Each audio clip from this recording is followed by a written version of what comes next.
Thriller explorer आज हम एक ऐसे मैजिकल जंगल में जाने वाले हैं जहां पर फेरी टेल्स के हीरोज मिलते हैं और उनके हैप्पीली एवर आफ्टर का बैंड बज जाता है।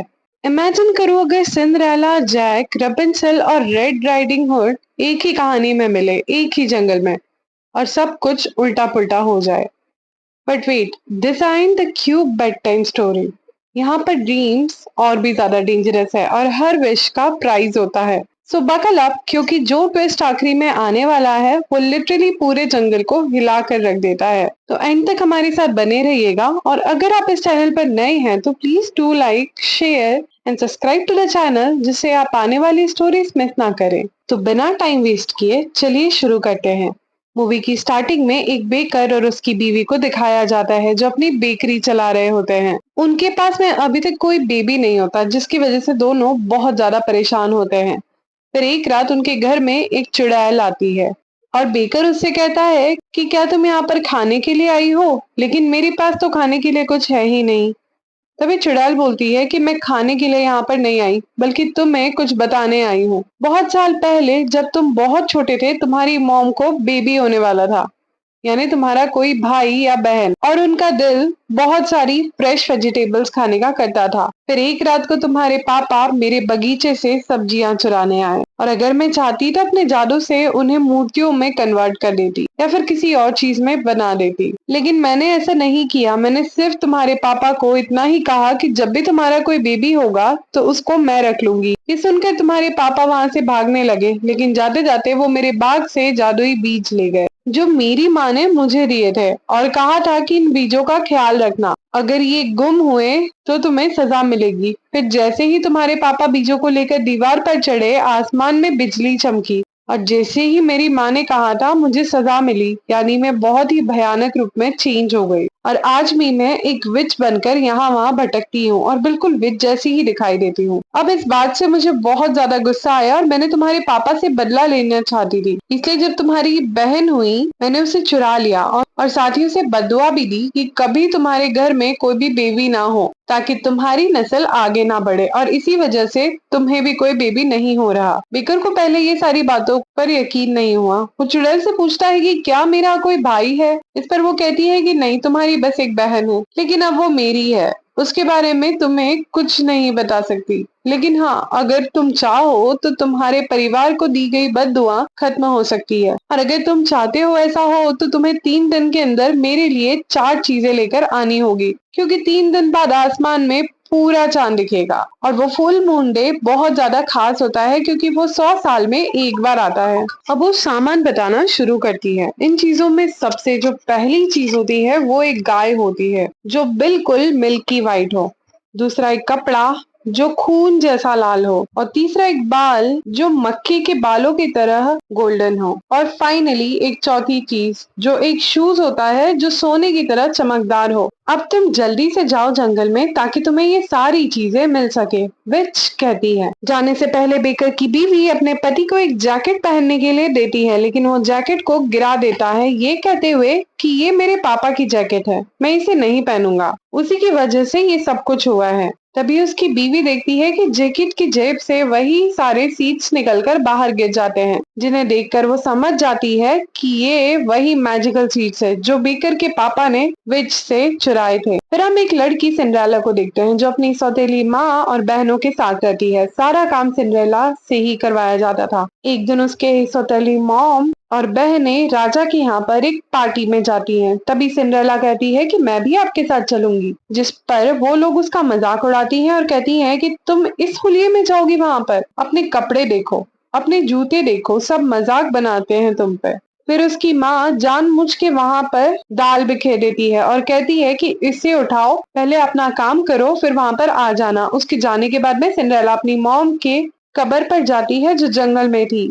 यहाँ पर सिंड्रेला ने एक छोटा सा पौधा लगाया था जो आज उसके आंसुओं की वजह से काफी बड़ा हो चुका था, क्योंकि वो बहुत दुखी थी और रो रही थी। यहाँ पर वो आंखें बंद करके कहती है कि आज मैं कुछ मांगना चाहती हूँ। तभी वो पेड़ पर अपनी माँ की आत्मा को देखती है जो कहती है कि मेरी बेटी, आज तुम जो चाहो वो मांग सकती हो। और अगले ही पल सिंड्रेला के कपड़े बदलने लगते हैं। उसके शरीर पर एक खूबसूरत सा गोल्डन कलर का ड्रेस आ जाता है और साथ ही पैरों में प्यारे से गोल्डन शूज। इधर जंगल में बेकर 4 चीज़ों को ढूँढ रहा होता है, तभी उसे एक बच्ची दिखाई देती है जिसने अपने फ्रॉक पर एक स्कार्फ पहना था, जिसका कलर बिल्कुल रेड था। तभी वहाँ पर चुड़ैल आ जाती है और बेकर उसे कहता है कि ये सारी चीज़ें तुम खुद ही क्यों नहीं ले लेती? वो कहती है कि इन 4 चीज़ों में किसी को भी मैं टच नहीं कर सकती। ये कहकर वो वहाँ से चली जाती है। बेकर अब जोर जबरदस्ती से उसका लाल स्कार्फ छीन लेता है, जिससे वो चिल्लाने लगती है तो मजबूरी में उसे वो स्कार्फ वापस देना पड़ता है। जिसके बाद में वो बच्ची बेकर के पैर पर मारकर वहां से चली जाती है। फिर बेकरी के पास में उसकी बीवी भी आ जाती है। उन्हें जंगल में एक बच्चा जैक दिखाई देता है जिसके पास में एक काऊ थी, बिल्कुल वैसी ही जैसे उन्हें चाहिए थी, मिल्की वाइट। बेकर जैक से पूछता है कहाँ जा रहे हो? जैक कहता है कि मैं अपनी इस गाय को बेचने शहर जा रहा हूँ, लेकिन मैं अपना रास्ता भूल गया हूँ। बेकर उससे पूछता है कि तुम्हें कितने में बेचोगे? वो कहता है कि सोने के 5 सिक्कों में। लेकिन दोनों हस्बैंड वाइफ के पास में सोने का एक भी सिक्का नहीं होता। तो बेकर की वाइफ जैक से कहती है कि हमारे पास सोने के सिक्के तो नहीं है, मगर 5 जादू के बीज हैं और इन सीड्स के बदले तुम गाय दे दो। इस पर जैक मान जाता है। जैक अपनी गाय से बहुत प्यार करता था, इसलिए वो उनसे कहता है कि मैं एक दिन जरूर अपनी गाय को वापस लेने आऊंगा। ये कहते हुए वो वहां से चला जाता है और दोनों हस्बैंड वाइफ के पास में एक चीज तो फाइनली आ चुकी थी। फिर ये उस तरफ जाने लगते हैं जहाँ पर वो लाल कवर वाली बच्ची गई थी। वो बच्ची अपनी दादी के साथ में घर पर होती है, जहाँ पर एक भेड़िया उसकी दादी का भेष बनाकर रह रहा होता है और उसकी दादी को निगल चुका होता है। बच्ची हैरान होकर पूछती है कि दादी, आपके कान इतने बड़े क्यों लग रहे हैं? तभी उनके घर के बाहर खड़ा बेकर बच्ची की चीख की आवाज सुनता है और तुरंत घर के अंदर आ जाता है। वो देखता है कि वो भेड़िया दादी के साथ साथ बच्ची को भी खा गया है और अभी सो रहा है। तब बेकर उस भेड़िए के पेट को फाड़ कर उसकी दादी और बच्ची को बाहर निकाल देता है, जिससे उनकी जान बच जाती है। ये देखकर वो बच्ची बहुत ज्यादा खुश हो जाती है और खुशी खुशी वो लाल रंग का स्कार्फ बेकर को दे देती है। और अब बेकर के पास में 2 चीजें हो गई थी। अब हम सिंड्रेला को देखते हैं, जो अपना खूबसूरत ड्रेस पहन के राजा की पार्टी में महल गई थी और वहां से जाने के लिए भाग रही होती है। एक्चुअल में पार्टी में प्रिंस को ये शहजादी के साथ डांस करने दिया गया था, जो उसे पहली नजर में ही पसंद करने लग गया था और फिर वो सिंड्रेला के पीछा कर रहा होता है। तभी उससे बचकर वो वहां से भाग रही होती है। वो भागते भागते जंगल में आ गई थी, जहाँ पर रास्ते में बेकर की वाइफ उसे देख लेती है। तभी सिंड्रेला वहां पर छुप जाती है। प्रिंस बेकर की वाइफ से पूछता है कि क्या आपने इस लड़की को देखा है जो भागते हुए यहाँ पर आई है? जिस पर वो मना कर देती है, लेकिन उसे ये लोग थोड़े खतरनाक लगते हैं, इसलिए वो प्रिंस वहां से चला जाता है। वहां पर सिंड्रेला और बेकर की वाइफ आपस में बात करने लगती हैं। तभी बेकर की वाइफ देखती है कि सिंड्रेला ने जो शूज पहने हैं वो गोल्डन है, बिल्कुल वैसे ही जैसे उन्हें चाहिए। अब इससे पहले कि वो सिंड्रेला के उस जूते मांगती, वो काऊ वहां से भाग जाती है। इसे अपनी गाय का पीछा करना पड़ता है। इतनी ही देर में सिंड्रेला वहां से भाग जाती है। इसे ना तो उन्हें अपनी गाय मिलती है और ना ही वो सुनहरा जूता। अगली सुबह हम जंगल में प्रिंस और उसके भाई को देखते हैं। उसका भाई प्रिंस को बताता है कि जंगल में एक काफी ऊंची बिल्डिंग है जिसके अंदर जाने का कोई रास्ता नहीं है। बिल्डिंग के सबसे ऊपर एक लड़की रहती है जिसका नाम है रपुंज़ल। वो बहुत ही प्यारी है और उसके बाल बिल्कुल लंबे हैं, सोने की तरह, और मैं उसे बहुत पसंद करता हूँ। एक दिन मैं उससे मिलना चाहता हूँ। मैंने कहा कि रपुंज़ल, अपने बालों को नीचे फेंको, और जब उसने बाल नीचे फेंके तो मैंने उनके जरिए उसके घर में चला गया। और ये बात भी बेकर की वाइफ सुन लेती है, और क्योंकि उन्हें भी गोल्डन बाल चाहिए थे, इसलिए वो भी बिल्डिंग के पास जाकर कहती है, रपुंज़ल, अपने बाल नीचे फेंको। तभी खड़ी होकर रपुंज़ल वहां पर आ जाती है, जो सच में बहुत ही ज्यादा सुंदर थी। और ये और कोई नहीं बल्कि बेकर की बहन थी, जिसे चुड़ैल ने वहां पर बंद करके रखा था। लेकिन वो ये बात नहीं जानती थी, इसलिए वो चुड़ैल को ही अपनी माँ समझती थी। बेकर की वाइफ कहती है कि रपुंज़ल, अपने बाल नीचे फेंको, और इस बार वो अपने बाल नीचे फेंक देती है, जिसे काट कर बेकर की वाइफ यहाँ से भाग जाती है और वो सीधा अपने हस्बैंड के पास जाती है, जहाँ पर उसके हस्बैंड ने गाय को भी ढूंढ लिया होता है। और अब उनके पास भी 3 चीजें फाइनली हो गई थी।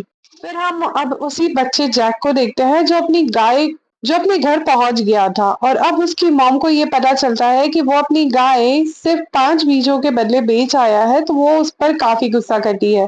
वो कहती है कि तुम बेवकूफ हो, 5 बेकार से सीड्स के लिए तुमने अपनी गाय बेच दी। ये कहने के बाद में वो उन बीजों को यहीं पर फेंक देती है। पर अगली सुबह जैक देखता है कि उसके घर के बाहर एक बहुत ही बड़ा पेड़ है जो आसमान की ऊंचाइयों को छू रहा होता है और अब वो उस पर चढ़ने लगता है। फिर रात को वो एक सोने का एक बहुत बड़ा अंडा लेकर बेकर और उसकी वाइफ के पास आता है और कहता है कि अब मुझे मेरी गाय वापस चाहिए। जैक जॉर्ज से चिल्लाता है और बोलता है। बेकर की वाइफ इस बड़े से गोल्डन अंडे को देखकर हैरान हो जाती है और कहती है कि मैंने आज तक इतना बड़ा अंडा नहीं देखा, वो भी सोने का। ये तुझे कहाँ मिला? जैक बताता है वो जादू वाला बीज जो तुमने मुझे दिया था, उन्हीं की वजह से एक बहुत बड़ा पेड़ उगकर आया है जो सीधा दूसरी दुनिया तक जाता है। पर वहां पर कोई इंसान नहीं, बल्कि बड़े बड़े राक्षस रहते हैं जिन्हें हम जियांट कहते हैं। उनका साइज इतना बड़ा है कि हम उनके सामने कीड़े मकोड़े लगते हैं और ये अंडा मैं वहीं से लाया हूँ। देकर उससे उसकी गाय वापस देने से मना कर देता है और तभी दोनों में बहस हो रही होती है। तभी अचानक से वो गाय गिर जाती है और तुरंत ही मर जाती है। तभी आसमान से चुड़ैल की आवाज आती है। 2 दिन गुजर चुके हैं, अब सिर्फ एक दिन बचा है। चुड़ैल जब अपने घर के अंदर वापस लौटती है तो देखती है कि रैपुंज़ेल प्रिंस से मिलने आया है और ये देखकर उसे बहुत ज्यादा गुस्सा आता है और उसके जाने के बाद में वो रैपुंज़ेल के लंबे बाल काट देती है ताकि दोनों दोबारा ना मिल सके। इधर जब जैक घर के बाहर जा रहा होता है तो उसे वहां पर लड़की मिलती है जिससे बेकर ने रेड स्कार्फ लिया था। जैक उस लड़की को भी गोल्डन एग दिखाता है और बोलता है कि ये मैंने जान की दुनिया से लाया हूँ। वहां पर एक बड़ी सी गोल्डन मुर्गा है जिसने ये अंडा दिया और एक चीज और भी थी जिसे बिना छुए ही प्यारा सा म्यूजिक बजता है। लड़की कहती है कि ऐसे कैसे हो सकता है, तुम झूठ बोल रहे हो, अगर ये सच है तो वो चीज यहाँ पर लाके दिखाओ। जैक मान जाता है और वापस से जायंट वर्ल्ड में जाता है। वहां पर उसे म्यूजिकल चीज चुरा लेता है। तभी एक जायंट उसे देख लेता है और उसका पीछा करता है। जैक पीछे से नीचे आता है और जैसे ही वो नीचे पहुंचता है कुल्हाड़ी से वो पेड़ काट देता है और जान उछल कर गिर कर मर जाता है। इधर सिंड्रेला एक बार फिर से राजकुमार की पार्टी छोड़कर भाग रही होती है, लेकिन इस बार उसके पैर सीढ़ियों पर चिपक जाते हैं क्योंकि प्रिंस ने कुछ चिपकाने वाला सामान वहां पर लगाया था। वो अपने जूते उतारकर एक साइड में बैठ जाती है और प्रिंस से कहती है कि मैं तुमसे इसलिए नहीं मिलती क्योंकि जब तुम्हें मेरी रियल लाइफ का पता चलेगा तो तुम्हें मुझे कभी एक्सेप्ट नहीं करोगे। फिर वो एक जूता पहनती है और दूसरा वहीं पर छोड़कर चली जाती है। जंगल में बेकर की वाइफ अभी भी उसी जगह होती है जो सिंड्रेला का वेट कर रही होती है। वो सिंड्रेला से कहती है कि मुझे तुम्हारा एक शू चाहिए, लेकिन सिंड्रेला मना कर देती है। तभी बेकर की वाइफ उसे आखिरी बचा हुआ जादू का बीज देती है जिसे गुस्से में सिंड्रेला वहीं फेंक देती है। बेकर की वाइफ कहती है अच्छा ऐसा करो, तुम मेरे दोनों जूते ले जाओ ताकि तुम आसानी से भाग सको। सिंड्रेला मान जाती है और फिर अपना गोल्डन शू उसको दे देती है। बेकर की वाइफ अपने पति के पास जाती है जो एक नई गाय लेकर आ गया होता है। अब उसके पास में चारों चीजें होती है जो चुड़ैल ने मांगी थी। चुड़ैल वापस आ जाती है और कहती है कि ये वो गाय नहीं जो मुझे चाहिए थी।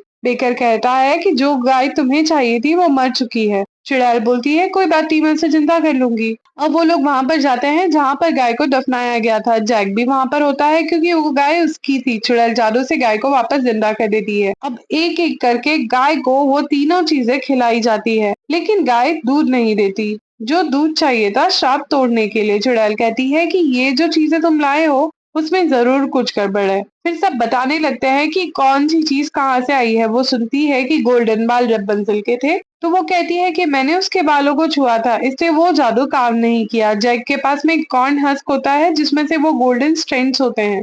वो कहता है इस पर कोई भी गोल्डन बाल है, क्यों ना ये काम आए। और जब वो गाय को कॉर्न हस्क खिलाते हैं तो वो दूध देने लगती है। दूध पीने के बाद में चुड़ैल का श्राप टूट जाता है और वो फिर से एक खूबसूरत जवान लड़की में बदल जाती है। इधर प्रिंस अब हर जगह सिंड्रेला का छोड़ा हुआ शू सभी को पहनाकर देख रहा होता है क्योंकि वो सिंड्रेला को देखकर पहचान नहीं पा रहा होता। असल में जब सिंड्रेला पार्टी में गई थी तो उसने अपना थोड़ा सा मेकअप कर लिया था। इससे जब उसे छोड़े हुए गोल्डन शू को लोग पहनकर देखते हैं तो वो किसी को नहीं आता। लेकिन अब जब उनकी सौतन बहनें भी ट्राई करती हैं तो उनका पैर भी उसमें फिट नहीं होता। तभी उसकी माँ एक बहन से कहती है कि तुझे जो जूता फिट करना है तो तुझे अपना अंगूठा काटना पड़ेगा। और फिर वो उसका अंगूठा काट भी देती है। जूता पहन लेती है लेकिन दर्द के मारे प्रॉपरली चल भी नहीं पाती। ये देखकर प्रिंस समझ जाता है तभी असली सिंड्रेला वहां पर आ जाती है और पुराने हुए फटे हुए कपड़ों में जब प्रिंस उसका जूता पहनाता है तो वो बिल्कुल परफेक्टली फिट होता है। प्रिंस समझ जाता है कि ये वही लड़की है जिसे मैं ढूंढ रहा था और वो उसे अपने साथ ले जाता है। जब तो चिड़िया उसकी माँ और बहनों की आंखें नोच लेती है जिससे उन्हें दिखना बंद हो जाता है। अब कुछ टाइम बाद प्रिंस और सिंड्रेला की शादी होती है और पूरा टाउन आता है। बेकर और उसकी वाइफ भी वहां पर होते हैं और उनका एक छोटा सा बेटा भी वहां पर होता है। और रेपंजेल भी अपने प्रिंस के साथ में वहां पर आ जाती है। लेकिन तभी जमीन हिलने लगती है और पूरा महल टूटने लगता है। प्रिंस सबको कहता है कि सब लोग अपने अपने घर लौट जाओ। कट्टू जंगल जहां पर वो बड़ा सा पेड़ दिखाई देता है, अब ये वही पेड़ है जो सिंड्रेला ने गुस्से में जादू का बीज फेंक कर उगा दिया था। बेकर और उसकी वाइफ अब जंगल से गुजरते हैं तो उन्हें सब कुछ बड़ा बड़ा दिखने लगता है। तभी उन्हें मिलती है वो रेड क्लॉक वाली लड़की और वो कहती है कि हमारे टाउन का सब कुछ उगड़ चुका है, मुझे तो अपनी दादी का घर भी नहीं मिल रहा। तभी एक जांट लेडी नीचे आती है और वो जांट की पत्नी होती है जो जैक के पेड़ काटने से मर गया था। वो कहती है कि मुझे उस लड़के का सर चाहिए जिसने ये पेड़ काटा। चुड़ैल भी वहीं होती है और कहती है कि ठीक है, शाम तक तुम्हें वो लड़का मिल जाएगा। जान चली जाती है। अब सब लोग जैक को ढूंढने निकल जाते हैं लेकिन जंगल में वो उन्हें नहीं मिलता। सिंड्रेला एक कोने में उदास बैठी हुई होती है और कहती है कि मैं प्रिंस का महल छोड़ आई हूँ क्योंकि वो एक अच्छा इंसान नहीं है। उसके और भी लड़कियों के साथ रिलेशंस है। इधर हम देखते हैं कि प्रिंस अब बेकर की वाइफ के साथ में फ्लर्टिंग कर रहा होता है। कुछ ही देर बातें करने के बाद में वो वहां से चला जाता है। तभी वापस जांच लेडी आती है और जमीन फिर से हिलने लगती है, पेड़ गिरने लगते हैं और बेकर की वाइफ अब एक क्लिफ के किनारे पहुंचती है तो वहां से गिर जाती है और उसकी डेथ हो जाती है। और सब सोचने लगते हैं कि ये सब उन जादुई बीज की वजह से हुआ है जिनकी वजह से जायंट वर्ल्ड का पेड़ उखड़ गया था, जहाँ से जायंट हमारी दुनिया में आए। लेकिन बाद में वो लोग चुड़ैल को जिम्मेदार ठहराते हैं। चुड़ैल कहती है कि हाँ, मेरी गलती है, मुझे इसकी सजा मिलनी चाहिए। और वो अपनी माँ को पुकारती है कि मुझे फिर से सजा दो। तभी एक खतरनाक तूफान के चक्कर में वहां पर आ जाता है और उसमें घूमते हुए चुड़ैल की भी डेथ हो जाती है। बेकर को अपनी वाइफ की मौत के डीप सैडनेस होता है और वो अपनी बेबी को छोड़कर जंगल की दूसरी तरफ चला जाता है। तभी उसे उसके डेड फादर की आत्मा दिखाई देती है जो कहती है कि जब से तेरी माँ गई है तो मैं भी तुझे छोड़कर चला गया, पर तू अपने बेबी के साथ में ऐसा मत करना। ये बात सुनकर बेकर की आंखें खुल जाती है और वो वापस अपने बेबी के पास में रहने का डिसाइड करता है। सब मिलकर डिसाइड करते हैं कि जायंट लेडी को भी उस तूफान के चक्कर में फंसा कर मार दिया जाए जिसमें वो चुड़ैल गई थी। अब तभी जायंट वापस आती है और पहले सिंड्रेला की चिड़िया है उस पर अटैक करती है। फिर सब लोग मिलकर जायंट को चक्कर में खींच लेते हैं और उसकी भी डेथ हो जाती है। वो बड़ा सा पेड़ भी वहां पर गिर जाता है जिससे वो जान नीचे आई थी। और अब सबके सब बच्चे जो बचे होते हैं उनका इस दुनिया में कोई नहीं होता, इसलिए सब मिलकर डिसाइड करते हैं कि हम एक फैमिली के जैसे रहेंगे। बेकर कहता है कि मैं एक अच्छा डैड बनकर दिखाऊंगा और इसी उम्मीद भरे डायलॉग के साथ में ये मूवी यहीं पर खत्म होती है। तो दोस्तों, ये मूवी थी इनटू द वुड्स जिसमें मैजिक सैक्रिफाइस दोनों थे और वो सब कुछ था जो एक फेरी टेल को बहुत ज्यादा डार्क बना देता है। अगर आपको ये कहानी इंटरेस्टिंग लगी तो कमेंट करके जरूर बताना और बताओ किस कैरेक्टर की स्टोरी आपको सबसे ज्यादा शॉकिंग लगी। Don't forget to like, share and of course subscribe to thriller explorer for more ऐसे ही माइंड ब्लोइंग स्टोरीज।